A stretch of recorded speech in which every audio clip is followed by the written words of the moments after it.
যশোরে পেনশনের টাকা আটকে ঘুষ বাণিজ্য, দুদকের হাতে আটক জেলা প্রাথমিক শিক্ষা অফিসার।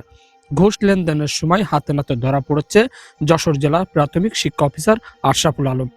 দুর্নীতি দমন কমিশন দুদক যশোর সম্মিলিত জেলা কার্যালয় একটি দল আজ বুধবার 7 জানুয়ারি বিকেল জেলা প্রাথমিক শিক্ষা অফিস অভিযান চালিয়ে তার কক্ষ থেকে 1,20,000 টাকা উদ্ধার সহ তাকে আটক করা হয়। দুদক যশোর মোহাম্মদ সালাউদ্দিন ও সহকারী উপপরিচালক মোহাম্মদ আলামিন নেতৃত্বে পরিচালিত এই অভিযান সফলতা মেলে।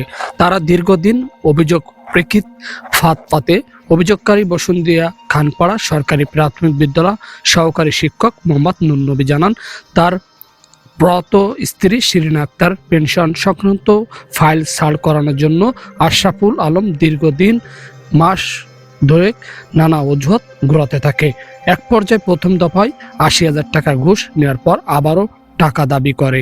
টাকা না দিলে পেনশন টাকা ছাড় হবে না বলে অভিযোগের উপর ভিত্তি করে এমনকি খুলনা বিভাগীয় এক কর্মকর্তা যোগ সাজে তার স্ত্রী বেতন কাঠামো বেসিক কমিয়ে দেওয়ার অভিযোগ তোলা হয়। সেই সাথে আজ বুধবার বিকেল ফাইল ছাড় করার কথা বলে আশরাফুল আলমের হাতে আরও 1,20,000 টাকা তুলে দেওয়ার বলে গোপন সংবাদ ভিত্তিক দুদক সেখানে অভিযান পরিচালনা করে এবং সঙ্গে সঙ্গে হাতে নাতে তাকে আটক করে।